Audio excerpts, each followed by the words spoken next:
Well, hello there and welcome back to the very latest episode of my Love Machine podcast. Now, it is no secret that having the right mindset is essential for success in any area of your life, and dating is absolutely no different. Whether you're looking to attract the perfect partner or simply want to enjoy the process of meeting new people and going out on dates, having the right mindset is key. So what is the ultimate dating mindset? To help me discuss this wonderful topic, I've got the amazing Charlotte Jones joining me today. Charlotte is a matchmaker for the leading matchmaker agency, the Boseline Partnership, and is also the host of her very own podcast. Charlotte, welcome. How are you doing? I'm good, thank you. How are you? I'm really good. The sun is shining. It's been a busy day, and I'm looking forward to talking to you. As I mentioned to you off podcast just now, I know who you are. I've heard some of your podcasts. I'm very excited to talk to you and see what we can discuss. So it's really good to see you and to get this done. Thank you for joining me in your busy schedule. Thank you for having me. It is a pleasure. So before we begin, can you tell everyone a bit more about yourself? What is your history and how did you become a matchmaker? Of course. So I worked in radio predominantly, doing presenting and producing for most of my 20s. And then in 2020, I was working at a radio station. My contract came to an end before lockdown. And I kind of had this, right, I feel like I want to change direction. I'm not sure what to do. And then about 2 weeks later, my marriage ended, which again, I was kind of at this place where I was at this blank canvas in all areas. And I thought, I've got this perfect downtime. No one's doing anything. Let's research and see what I get drawn to. I'd been thinking about doing a podcast. And as I started it, which was in July 2020, I realized I was really drawn to talking about relationships and slightly some areas around grief as well. So for season 1, it was a little bit like that. And then for season 2, it really focused on the relationship aspect. Obviously, I was also looking for a job. So while I was researching, I came across a job for a matchmaker at an agency. And I just got so excited reading this. I thought, this is something I know I can do. And I've never felt like this. Like, I was quite relaxed reading the description. I was like, yeah, I can do it. Because normally, on a job description, you see the odd bit and you think, oh, I can learn that. Oh, I'm not sure. But I just felt like, no, I feel very natural about this. I mean, I didn't get that job, but I had a friend. I know. I had a friend who knew somebody who turned out to be Hayley and had said, I can put you in contact. So Hayley and I had a chat, but at that point it was still very much lockdown and we weren't sure what anyone was doing. So just every sort of now and then I'd pop up to Hayley and be like, hello, still here. And in January, we finally got together. And she very kindly gave me a chance. And I've been working with Hayley since January this year. And I just absolutely love it. And I found I've learned so much already, more than I feel like with relationships and sort of people's behaviors and sort of mindset, you can always learn more. There's always room for improvement. I completely agree. That's why I do this podcast myself. I've been doing this 17 years, but there's always something new to discuss and new to learn. Hence, getting amazing guests on here to discuss these subjects with. Now, Hayley is one of my favourite matchmakers in the world. She is amazing. We won't gush about her too much because she's probably going to listen to this at some point. She knows that anyway. I always tell people that. I think she's incredible. So you've got a great mentor there looking after you. Definitely. You have. I'd like to know who the other company was that you applied for, but that's not going to be discussed right now. I'll ask you off camera, off camera afterwards when we do that. I've got a fair idea. I know that your agency is expanding. I've seen the adverts for the company now. So you are, at the currently time that we're recording this, you are expanding, which is great. Yes. But what I noticed there is you started your podcast about the same time I started the Love Machine podcast, which was the middle of lockdown. Well, the first summer of lockdown, wasn't it? So Yes. it's great. So how many episodes have you recorded so far? I have done 50 episodes so far, and I am just about to launch season 3 in a couple of weeks. So I've just started recording there, but say very, very early stages, still putting it together at the moment. Brilliant. You've got a good structure. That's more than I have. So that's good. I just record as many as I can when I get a free moment, and then I always get them ready for people. So I really enjoy doing it and talking to new people, as do you, which is great. Yes. So wonderful. We're going to have a great chat today. So tell me about your thoughts of dating mindsets, because this is something I deal with quite a lot with the clients for all the agencies and clients I have across the world, and it can be quite an issue, can't it? Definitely. So I also had to learn this myself in the last couple of years, because my relationship with my ex-husband, I'd been with him since I was 19. So we broke up when I was 30, and I was like, I don't know how to be single as an adult. I have no idea how to approach this. So I would listen to lots of podcasts. I would follow pages such as yourself. I've been following you for quite a while and just reading your tips, and Okay. gradually sort of dipping my toe in and actually practicing a little bit. I found that each dating experience I had, I was trying things that I would read, and I would see what would work and what wouldn't. And I did learn so much, because I think you could talk for hours about sort of more slightly scientific areas around mindset and things like that, but I don't want to go to the sort of dull side of it too much. But there are things like attachment styles, which will really determine the type of people that you choose to date and the type of people that you form attachments to, and they might not be coming from the place that you think it is. I also think we are taught a lot about things around sort of obstacles making things more romantic, such as like Hollywood and TV. We always see like the bigger the obstacle, the more you must be in love, and it can kind of create people to fall for the wrong person and misinterpret signs as love, which really is actually just maybe someone that's unavailable, not in the right headspace, and things like that. So I knew from my own experiences throughout my marriage and throughout trying to date that it is something you really have to look at yourself first, and really look at the type of person that you want to attract and get clear on that before you start dating. Because if you don't know who you want to meet or the type of things you want from a relationship, how is anybody else supposed to know? And how are you going to decide if that person's right for you if you don't know what you're looking for in the first place? Completely agree with you. That's something that I work with all my clients to start with. I work up on what they were looking for, their values, their life goals, making sure they're going to be aligned, and also work quite a lot on knowing their own value as well. You said about being yourself, and you've got to know yourself, but people often don't, do they? No. Although what they think they are is not really who they truly are. Do you think Yes. deep down everyone does know, or we lie I to think ourselves? I think you can find out, but I don't think a lot of people take that time, which is understandable. Life is busy, especially trying to adapt coming out of lockdown now. Everyone's go, go, go again. And everyone seems to be more exhausted because you've had that nice downtime for a bit. I think if you can take that time to sit there, and that's where things like coaching really come in handy, because you're asked the questions that make you learn about yourself in a way that maybe you wouldn't think to talk to yourself, or sit there and sounds a bit cheesy, but maybe do some journaling and just write down things and see what comes out, and realize, oh, I really thought I'd like that kind of person, but actually I don't think I do. And I think you can. I think everybody can, but you just actually have to take the time. I don't think you should just assume that you know who you are and what you're looking for. I agree with you. It's funny how journaling seems to get mentioned in every episode I've done this podcast. And I Does it? still don't do it. For those that are listening, do I do journaling? No, I don't. I've got a blank workbook just here. It doesn't mean I don't process things and think about things. I really need to start journaling. And I'm getting tired of saying that now in my podcast, but I will do it at some point. I just hate writing. It's probably what it comes down to. But you're right. You need to take that time to really think about this, particularly at the start of your journey. Because if you don't go into this with the right attitude and the right knowing what you're worth, you end up settling or have bad experiences. And our job here as coaches and matchmakers is to protect people right from the start and make sure they don't do that. But something you said that I liked, you said when you became single again, you started listening to podcasts, looking at websites, getting as much information as you could. And I strongly believe that one of the best mindset techniques is just to be open to new experiences and to put yourself out there again. Would you agree with that? I would definitely agree with that. I think that, again, it's one of those things we can automatically put an assumption on things, whether it is coaching, whether it's using a dating app, whatever that might be, and we can be completely wrong about that if we've not tried it. So you don't know until you have tried. That's true. You've got to experiment a little bit here, and you've got to be open to that and try different things, whether it is a dating app, whether it's going to a singles event, maybe it's just accepting a friend's barbecue invitation, whether it's joining a matchmaker or going to a coach, wherever it might be.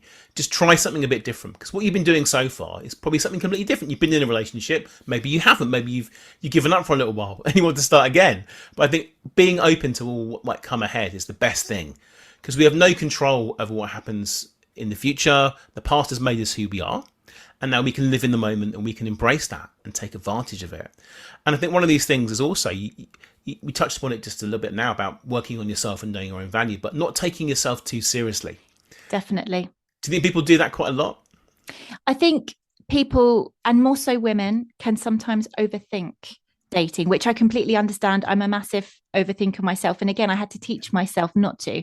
And I think a way to simplify dating is if you get to know yourself and learn what it is you want, if you also become that, because so often we can put those expectations on the other person, but we don't look at how we're behaving sometimes or what we're bringing ourselves. So if we are behaving in the way that we would expect our potential partner to behave, then we can very quickly tell whether we're in alignment and we're on the same wavelength. Because if you are behaving how you want someone to and they're matching that back to you, it'll just flow and it will go really easily. If they're not, you can work that out pretty quickly and you can just move on. You can be confident in yourself and what you're doing and your own abilities and what you have to offer again.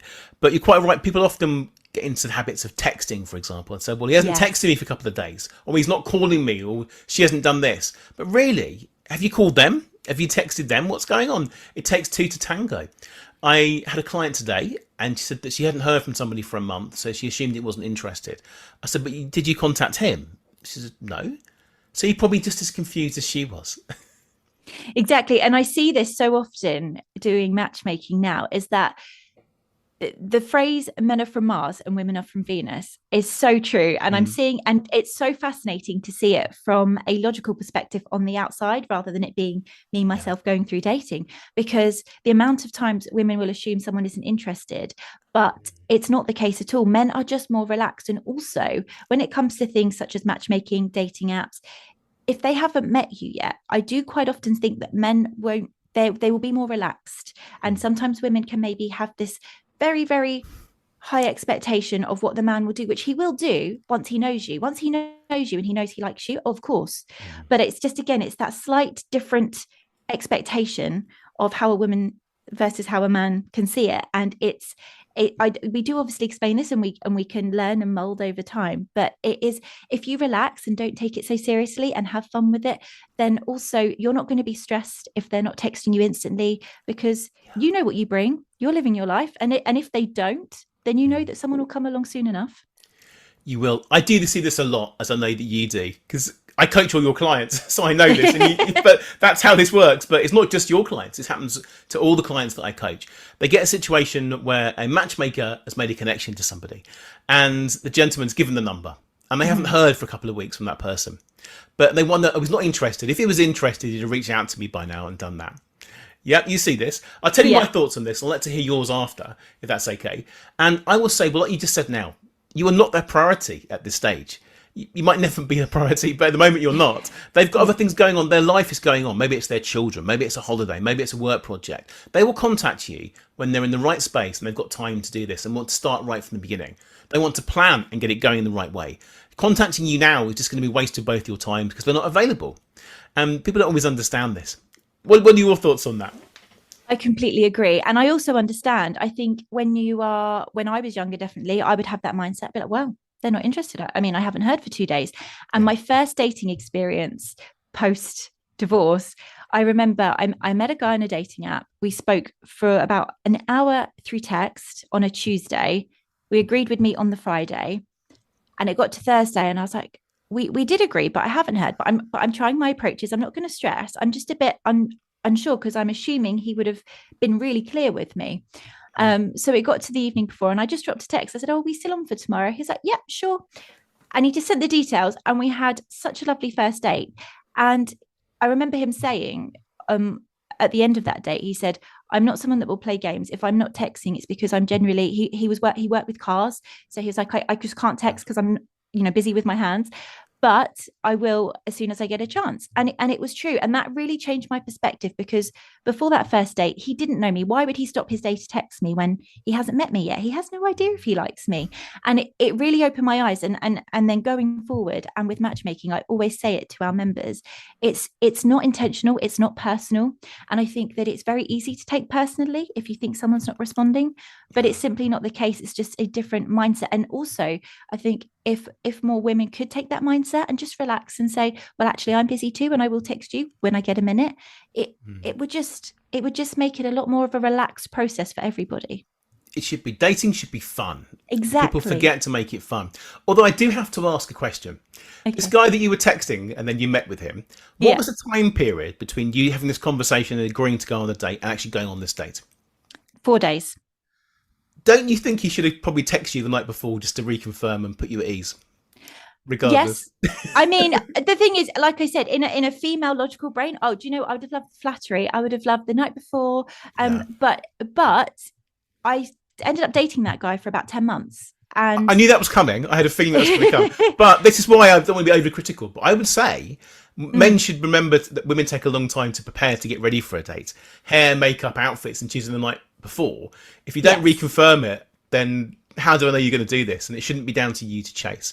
But I am being over the top here on purpose. This is how I am.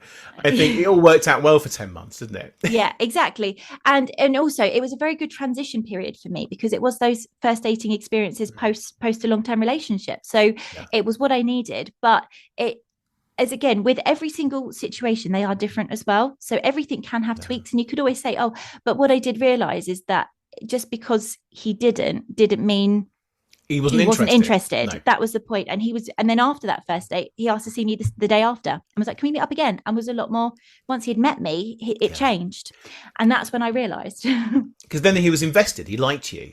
Exactly. And people do this a lot. They end up, before they've even met, going into texting and almost going on and on, long phone calls. I thought you don't know them. Until you meet them, you don't really know if you're going to like them or not. You can't make those decisions. Save all the texting and all this interactions until you've met somebody. Because Yes. otherwise, you could waste your time with the wrong person. But not just that. I think you should be a bit more chilled out and relaxed and have lots of options going. I think you need to keep quite an open mind on that as well, which is the next thing I'd like to mention in terms of mindset, keeping an open mind. Because some people make decisions very quickly on people. I'm not referring to anyone that we know. I just mean generally, of course. So what are your thoughts? How open should someone's mind be when it comes to the right mindset? Because do you think attraction's attraction, or it can change? I think there's a few things that factor into it because again, I do believe that our attachment styles can actually mislead attraction sometimes Yeah. because someone that we might not have found very attractive, but they suddenly become really emotional and available, and we kind of are drawn to that without realizing. We'll think, Yeah. oh, I'm madly in love with them and I think they're gorgeous, but it's that mindset that's just clouded whether you're actually attracted to them. I definitely believe attraction can grow as well. I I think do. Yeah. I have a really simple rule. When you get on a date and you look at the person, what you will know is you will either have a very excited little belly flip, just a subtle one. It doesn't have to be fireworks and big butterflies. You just feel a little bit, oh, or you'll feel disappointed. And that has worked for me every time because I've never, this is just speaking from personal experience, I've never cancelled a date early or anything, but anytime I've met someone, that has guided me. I've let my intuition guide it.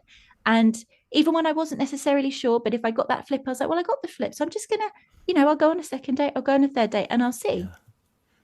That's great advice. That really is. Trust your gut instinct always. Yes. I think deep down you know if there's some future there or not, but you can't judge someone based on a picture or a few lines on a dating app. You Absolutely can't do that. not. This is why dating apps aren't great, because they're so limited information you're given. And people often then start Googling, doing their own research on this. And you can get all sorts of misinformation doing that, I think. I think you're right. Definitely. It's great instinct there. Trust your gut instinct and just go with it and give people the chance. Some people are sapiosexual. They're interested in maybe intelligence rather than something else, and it can grow. Many people tell me that they don't always like someone to start with. It can take them weeks or months to really start to feel for somebody because of the reasons that you said. Maybe it's attachment styles. They're not used to it. They're a bit anxious and not sure what a good happy relationship looks like in the first place. This is very common. So quite often people, and again, not all women, but it tends to lean more to women. When a guy is actually available, open, and wants to date them, if they've been dating a lot of emotionally unavailable people, they don't know what to do with that. They don't know how that feels. So they can almost go a bit, oh, I don't know if I fancy them. Or because it's calmer. Because sometimes we can mistake those fireworks when actually that's a little bit of anxiety because we don't necessarily trust how the situation's going. But if someone has been open enough to let us know how they feel early on, we feel quite calm because we know we don't need to worry because they're into us. They've let us know. But so we can mistake that for slight, not boredom, but I just don't think I'm feeling it. And actually, again, it's giving it that time and the patience to see what actually transpires from that. Because I completely agree with you. You should photos are so hard. Of course, you have to be attracted to someone. That is undoubtedly important, but photos don't do anybody justice half the time.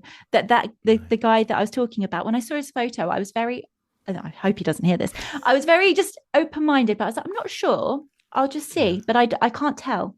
And as soon as I saw him, I was like, oh, totally different to the photo. But not that the photo was bad, just totally different. And actually, I'd like to go on the date. So and I do also understand, if you've been dating for a long time and you've been going on several dates, sometimes you start to feel like, I don't want to waste my time. And that's why people start to research behind the scenes and try and get more information, because they try to make a decision because they're getting impatient. And I think dating apps unintentionally have kind of created this impatience around dating, where we think, I need to know now, and I need to know if I like them now, and if I don't, that means I don't. And that's not the case. I think it really is a huge part of having a good dating mindset is patience. Even when you start to feel frustrated, just take a step back, maybe even pause for a week and have a week off and come back to it when you know you can have that patience. Completely agree. Patience is absolutely vital. They say that Rome wasn't built in a day, don't they? And I think, Exactly. and relationships aren't either. It takes a long time to really grow, and take your time to enjoy it. That's what needs to happen. Many people do rush into relationships very quickly. They feel that connection because they're so, I'm not going to use the word desperate, but a word like that, maybe they're so keen to be with somebody, they will overlook red flags and issues. And some people just take it so slowly that they're so laid back that the other person doesn't know they're interested. There has to be two things here, like you touched upon them both. Patience is absolutely important. Take your time to savour it like a fine meal. And also you touched upon communication as well, and being open and honest with people. There's no game playing needed here. Dating really is a game to some degree. It's a game you're both going to win, but it's not a game where you are manipulating each other and playing mind games and second guessing each other. It's about having fun and being playful. And it goes back to having fun. Dating should be fun. So let's talk about communication in general, because I think that's a great thing to think about to get a stronger dating mindset. What advice would you give somebody who wants to communicate that they like someone, they're a bit nervous? I would say, again, don't rush into it. Don't go, oh, I want to tell them I like them, and blurt it out.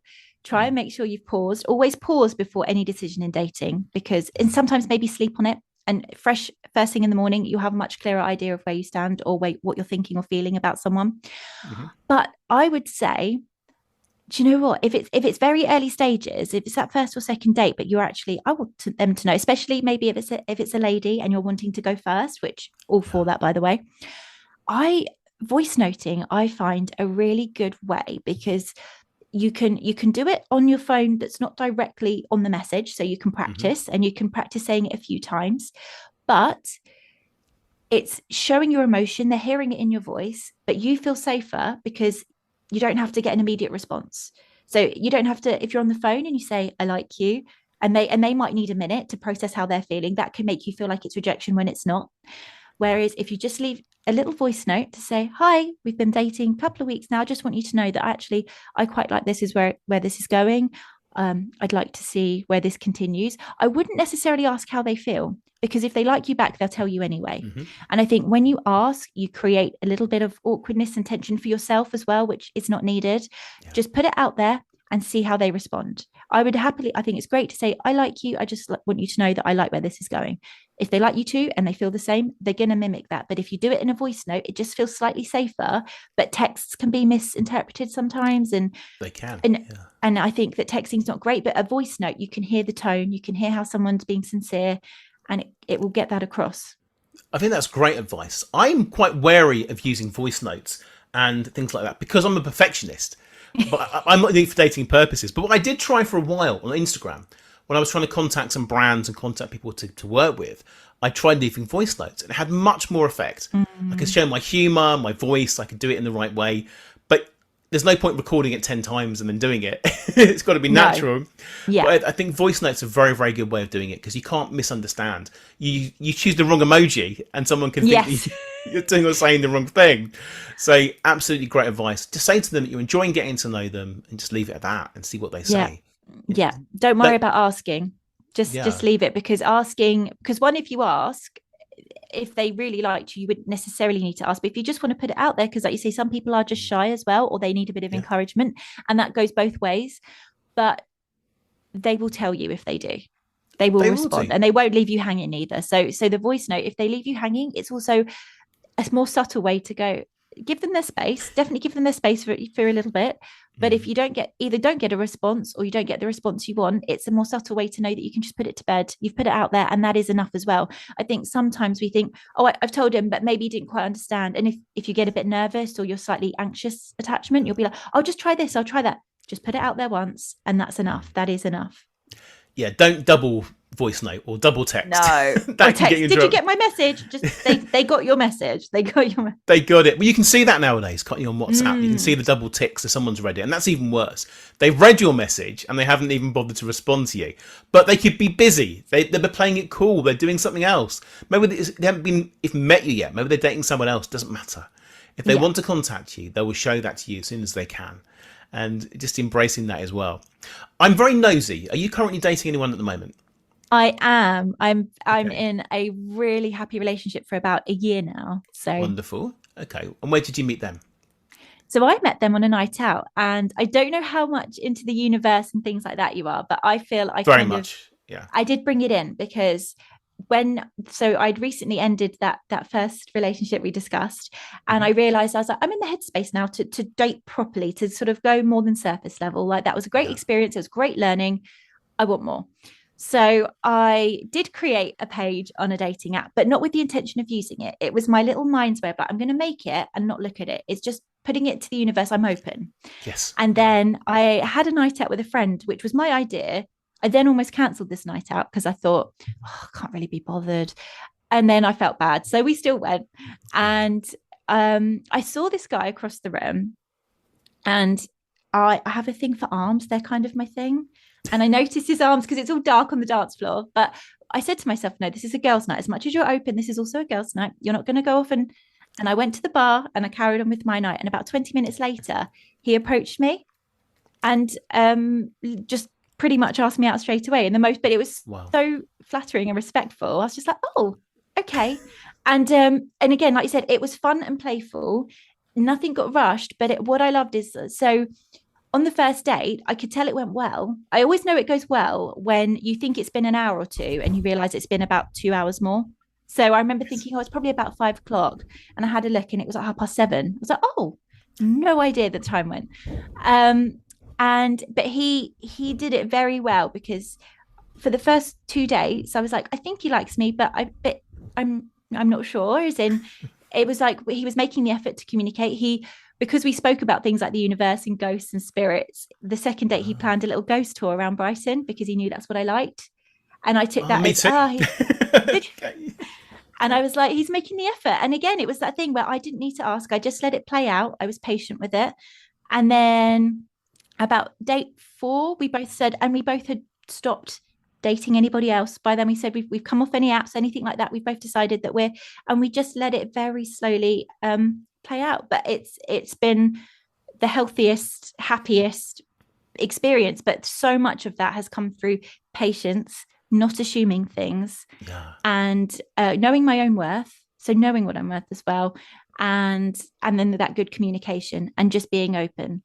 And I just want to add quickly that what a really important skill is, if you practice communication as in reaching out first, like we said with the voice note, and the more you practice that and you get a response, when you have that safe space and you opening up creates that safe space for someone to open up, they're so much more likely when they feel you're warm, like that you can open up that conversation. Because sometimes people, if they are new to dating, if they've just come out of a long-term relationship, maybe if they don't know how, but if you start it with that voice note, that also lets them know it's safe to talk to you. And creating safe spaces in dating is really important.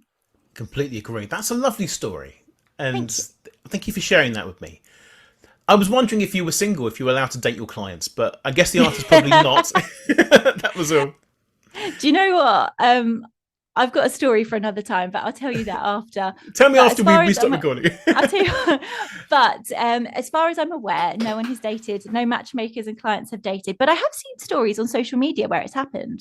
I think there was an engagement announced, and that it was a man that joined the agency, realised he wanted to date the matchmaker. So he quit his contract, started dating her, and they just got engaged. I've heard that a lot. Other companies, they've tried to get the the best people for themselves, and that's happens. But not companies that I work with, of course. these are stories from the past that I remember. Yeah. And I even went on a date years ago with someone from an agency that doesn't exist anymore. And that was a weird and wonderful story that's actually in one of my books. I won't go into it now. It's called The Dating Guru's Funny Dating Stories on Amazon. And there's one of my stories is in there. But don't let that put you off, because things have changed a lot now in the last 15 years. And all the agencies that I work with are very reputable and good. But I was listening to your podcast, and you obviously come from an acting background, and it's very similar, isn't it? When you mix all those personal emotions, although it's for a different reason, it is hard sometimes, sparks fly. That's very true.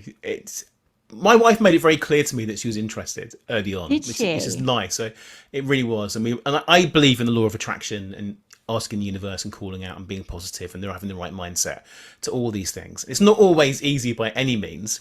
I've had quite a tough week for whatever reason this week, and it's been good alongside it. But little things like my car breaking down, my little boys being ill, my mum's in hospital, all these things come together. But ultimately, I know I am looked after, and I know things all will be well. In so much, I did a podcast yesterday, and one of the things the lady was saying was about put your hand in your heart and telling me that you've got this, or I've got this.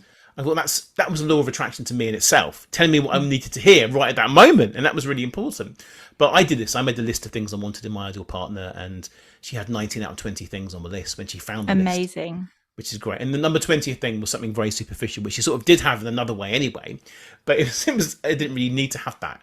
So I think absolutely having the right self-belief and believing things are going to be okay and taking action on all these things are very, very important. I also think someone said to me that it's great when you have that list, follow that list, but it may come in a package that you don't expect. So as much as manifesting, I'm sole believer, that's what you do. That's how I believe I attracted my amazing partner now. But remember, it might appear in a way that you don't expect. So don't get so busy looking for it. You might miss it if it's right in front of you. I agree. And it's not a case of just writing down a magical wish list of all these things. It's just a guide. But it's the Rolling Stone song, isn't it? You don't always get what you want, you get what you need. And I dated a girl who sang that to me once. At a concert years and years ago. Yes, I remember that. And it was a little bit, okay, I did like her, but that was another story altogether. That's why it's always stuck in my mind, that song. And I sort of tell people that. It's right, because the person that you think that you're going to end up with, as you said yourself at the very start of this, isn't always the person that you end up with. And I didn't know I'd be having children and getting married. No one knows these things. I didn't know. But I think something else that's very, very important for mindset in general is just to keep going and realizing you can't give up. Because if you go on 99 dates, it doesn't work out, and you stop. What if number 100 was the one just waiting and you needed that practice? You can't. You've got to keep going, and you've got to keep trying and trying until you get there. If you want to have a break from this, absolutely fine. So what's your advice on that? Just what you said, exactly. I think that I'm a hopeless romantic, and I do believe you can find that right relationship for you. I don't believe it's necessarily straightforward all the time. And I think that what's quite common with matchmaking as well is, I think, everyone's so excited at the beginning of the journey, which of course they should, and I'm so glad that they are. But if they go on 2 or 3 dates and maybe it's not turned out, you can see that they get a little bit despondent and they think, and it's I completely understandable, also very normal, but also just know that it just takes one. And that's what Hayley always says as well. It just takes one. And it's so true. And I've seen so many amazing stories that have come out of heartbreak, and the most amazing relationships have come of it. It can happen. And I know it's so easy, and it is easy after time to get cynical. But if you're feeling cynical, like you said, take a break. Even if it's a couple of months, have a couple of months to yourself, do some fun things. You will just keep refreshed. And I think that you will get there. And I know that that's a very big thing to say, but I do believe it. If you want it. If you keep working towards any goal, you're going to get it. Just not give up, and don't be put off by this. And it's exactly what I said to a client today in the same situation. They were a few months into an agency membership, haven't met the right person, feeling a bit despondent, conditioned excitement has gone down. And I said exactly those same words. Only takes one person, and all this is over. So enjoy the fact that you're single and you've got the opportunities to go out there and do whatever you want regardless, and you've got the freedom and flexibility. When you start entering a long-term relationship, you can't date anybody else. So make the most of it, do it, and make sure you choose the right person and enjoy it. I always think of Sex in the City, and that's how I looked at it. I was like, it's just, I really love watching those episodes where they're in a bar and someone comes up to them and asks them on a date. And think about how many dates those girls go on over those 6 seasons. There must be like easily over 50 for some of the, for Carrie at some point. And yet, you know, she still ends up. And I know that there's things around every relationship, but everybody has always ended up, and they always have fun. They never get tired of the dating process. They make it fun, and you can make it fun. And actually, you know, you can make it fun, because if it's a bad date, it's a funny story. Yeah. If it's I've got like so many stories from my friends who, again, weirdly, like two of my closest friends ended up going through a divorce. We all went through one at the same time, and it was very strange. So we've all been dating together, and some of the stories that they've gone through, I mean, one guy, they'd been talking for a week. They went on the first date. She realized, she's going to kill me for saying this, but it's all anonymous. She realized when he walked in, oh, okay, actually the belly flip, it was the disappointed one. She's like, oh, I'm not sure. She stayed though, she was polite. And then he'd made her a heart from a 3D printer and put the date that they started talking, which was the week before, and was like, oh, I've made this for you. Oh. And obviously in the moment that is awkward as anything, but a year later, it's a funny story. It's those stories that you've got. And I always think when you're looking back, when you're much older, they're the things that you reminisce on, and you know, just make a good story. I completely agree. What's interesting though, if she'd really fancied him and that was amazing, that would be the most romantic, powerful thing anyone's ever done. Wouldn't it? Wouldn't it just? It would. So they can't win. The poor guy couldn't win. I think fair play for making an effort. It was a bit over the top. Even like bringing flowers, a bunch of flowers on the first day. All very nice. What are they going to do with it? Carry these flowers around the whole time? Exactly. It's not the best time to do that. Or the 4 a.m. morning either, gentlemen. Don't get their address somehow off the internet and then send them a bunch of flowers as has been done onto their workplace. That's not going to work unless she's really, really into you, and it's the most romantic thing ever, isn't it? Yeah, exactly. But again, just that patience, just take it a little bit slower. It'll all be good. Chill out with the whole thing, and that's the best mindset. And enjoy the process, because whatever happens, if you don't meet someone in the next few months, you will eventually. And have fun every single day. Life is very short, and maximize it and just have as much fun as possible.